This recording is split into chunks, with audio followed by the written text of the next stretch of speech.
బంగాళాఖాతంలో ఏర్పడిన మెంథా తుఫాను ఏపీ వైపు దూసుకొస్తోంది. రేపు సాయంత్రం లేదా రాత్రికి మచిలీపట్నం కళింగపట్నం మధ్య కాకినాడ వద్ద ఇది తీరం దాటుతుందని ఐఎండీ తెలిపింది.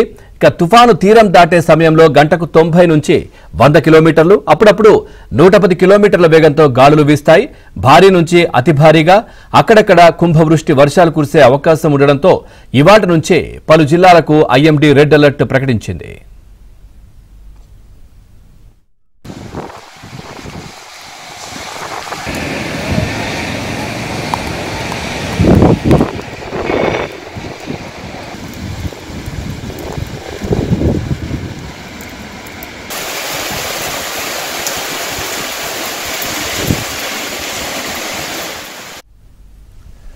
ఇక మత్స్యకారులు సముద్రంలో చేపల వేటకు వెళ్లరాదని, ఇప్పటికే సముద్రంలో ఉన్నవారు వెంటనే తీరానికి రావాలని ఐఎండీ హెచ్చరించింది.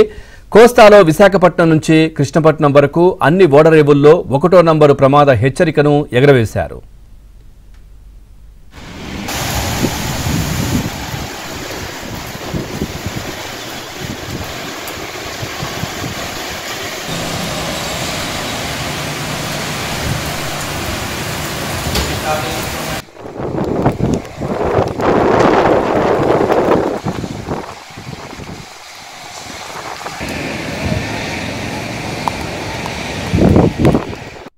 తుఫాను ప్రభావంతో ఇవాళ నుంచి 3 రోజులు ఏపీలో భారీ వర్షాలు కురవనున్నాయి.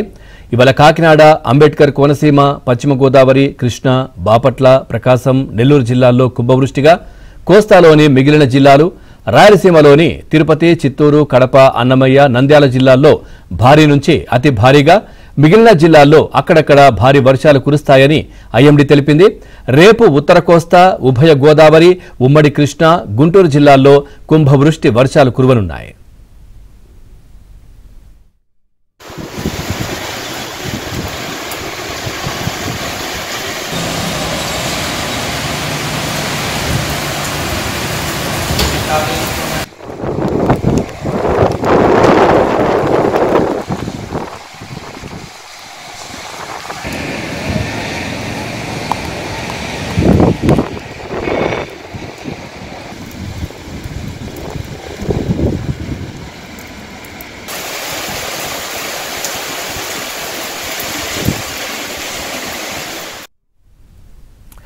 ఇక అటు తుఫాను నేపథ్యంలో ఏపీ ప్రభుత్వం కూడా అప్రమత్తమైంది.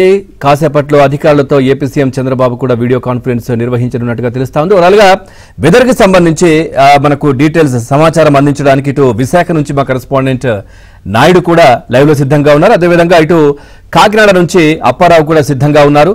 ముందుగా నాయుడుతో మాట్లాడదాం. నాయుడు, ఏంటి వెదర్ కి సంబంధించి అప్డేట్స్ ఏంటి? పవన్ ఏదైతే ఇప్పుడు బంగాళాఖాతంలో ఉన్నటువంటి తుఫాన్ ముంతా తుఫాన్ క్రమంగా ఏపీ తీరం వైపు దూసుకొస్తుంది. అది తెల్లవారుజామున చూసుకుంటే 620 కిలోమీటర్లు, ఇప్పుడు లేటెస్ట్గా ఇంకా అప్డేట్ రావాల్సి ఉంది. సుమారుగా గంటకు 16 కిలోమీటర్లు, 15 నుంచి 16 కిలోమీటర్ల వేగంతో కదులుతుంది. కాబట్టి సో ఇంతవరకు మనం చూసుకుంటే దాదాపుగా ఒక 580, 570 ఈ రేంజ్ కూడా వచ్చేటువంటి అవకాశం ఉంది. అయితే కొన్నిసార్లు స్లోగా కదిలింది అనుకోండి, సో రెయిన్ యాక్టివిటీ అనేది క్రమంగా పెరగడానికి ఆస్కారం ఉంది. ఇప్పుడు ప్రస్తుతంగానే మనం చూసినట్లయితే అటు శ్రీకాకుళం నుంచి ఇటువైపు మనం చూసుకుంటే నెల్లూరు వరకు అన్ని ప్రాంతాల్లో కూడా వర్షాలు పడుతున్నాయి. హెవీ రైన్స్ అనేవి మాత్రం ప్రస్తుతం మనం చూసుకున్నట్లయితే ఈస్ట్ గోదావరి, వెస్ట్ గోదావరి, అలాగే కాకినాడ, కోనసీమ, అలాగే కృష్ణా, గుంటూరు, బాపట్ల జిల్లాలో హెవీ రైన్స్ పడుతున్నాయి. అటు నెల్లూరు, అలాగే తిరుపతి, సో చిత్తూరు జిల్లాల్లో ఇప్పుడు ప్రస్తుతం మనం చూసుకున్నట్లయితే భారీ వర్షాలు పడుతున్నాయి. మిగతా చోట్ల అయితే చెదురుమదురుగా ఆల్రెడీ వర్షాలు కంటిన్యూ అవుతున్నటువంటి పరిస్థితి అయితే ఉంది.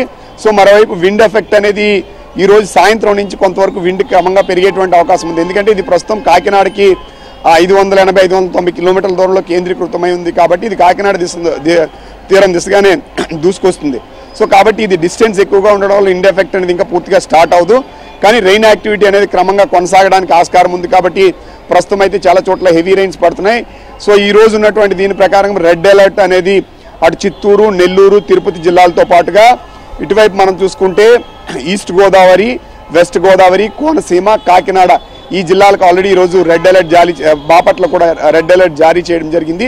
సో అక్కడ ప్రెజెంట్ కూడా హెవీ రైన్స్ పడుతున్నాయి. ఇప్పుడు శ్రీకాకుళం, విజయనగరం, విశాఖపట్నం, ఇటు అనకాపల్లి కావచ్చు, అల్లూరు జిల్లాలో ఓ మోస్తారు రైన్ అనేది ప్రస్తుతం పడుతుంది. మొత్తం కోస్తా అంతటా వర్షాలు అనేవి ఈ రోజు రేపు కంటిన్యూ అవడానికి ఆస్కారం ఉంది. రేపు heavy to very heavy rain more than 12 centimetres కూడా చాలా చోట్ల పడడానికి ఆస్కారం ఉంది. కాబట్టి యంత్రాంగం అప్రమత్తం ఉండాల్సినటువంటి అవసరం ఉంది. మరోవైపు ఇది క్రాస్ అయ్యేటువంటి ఏదైతే కాకినాడ జిల్లా ఉందో అక్కడ కాకినాడ దగ్గర క్రాస్ అయ్యేటప్పుడు లెఫ్ట్ బ్యాండ్ రైట్ బ్యాండ్ రెండు వైపులా కూడా విండ్ ఎఫెక్ట్ అనేది కొంతవరకు ఉంటుంది.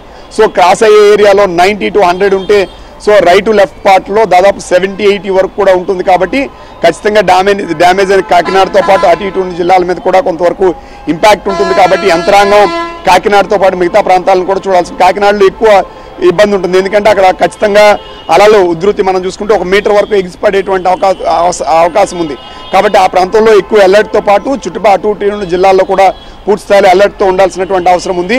ఎందుకంటే చెట్లు కూలిపోయేటువంటి ప్రమాదం ఉంది. అలాగే కమ్యూనికేషన్ ఇప్పుడు స్తంభాలు కానీ ఇలాంటి కూలిపోయడం, ఎందుకంటే 80 కిలోమీటర్ స్పీడ్ దాటిన తర్వాత నుంచి చెట్లు కానీ స్తంభాలు కానీ ఇవి కూలడానికి ఆస్కారం ఉంటుంది. సో ఇప్పుడున్న విండ్ స్పీడ్ అప్పుడు క్రాస్ అయ్యేటప్పుడు 90 to 100 గ్రిచెస్ 110 వరకు వస్తుంది. కాబట్టి కొంతవరకు ఖచ్చితంగా డ్యామేజ్ జరిగేటువంటి అవకాశం ఉంది. సో మరోవైపు ఏంటంటే ఇది తీరాన్ని అనుకుని తీరం వైపే వస్తుంది. కాబట్టి సో ఏదైతే క్లౌడ్ బ్యాండ్స్ వలన మొత్తం కోస్తా అంతటా కూడా విస్తారంగా వర్షాలు పడుతున్నాయి. తీరం వెంబడి ఇప్పుడు గంటకి 45 నుంచి 50 నుంచి కొన్నిసార్లు 65-70 వరకు కూడా విండ్ ఎఫెక్ట్ ఉంటుంది. కాబట్టి మత్స్యకారులు ఎవరు వేటకు వెళ్ళకూడదు, ఎవరైనా వెళ్ళిన వాళ్ళు కూడా తిరిగి వచ్చేయాలని చెప్పి ఇప్పటికే మత్స్యశాఖ కానీ ఇటు వాతావరణ శాఖ కానీ ఆదేశాలు జారీ చేయడంతో పాటు ఉన్న వాళ్ళకి సమాచారం ఉంచి అక్కడి నుంచి వెనక్కి తీసుకొచ్చేటువంటి ప్రయత్నం చేస్తున్నారు. మొత్తం మీద రాబోయే 3 రోజుల పాటు రెయిన్స్ అనేవి మాత్రం ఆంధ్రప్రదేశ్కి కొనసాగుతాయని వాతావరణ నిపుణులు హెచ్చరిస్తున్నటువంటి పరిస్థితి కనిపిస్తుంది. Thank you Naidu, thanks for the updates.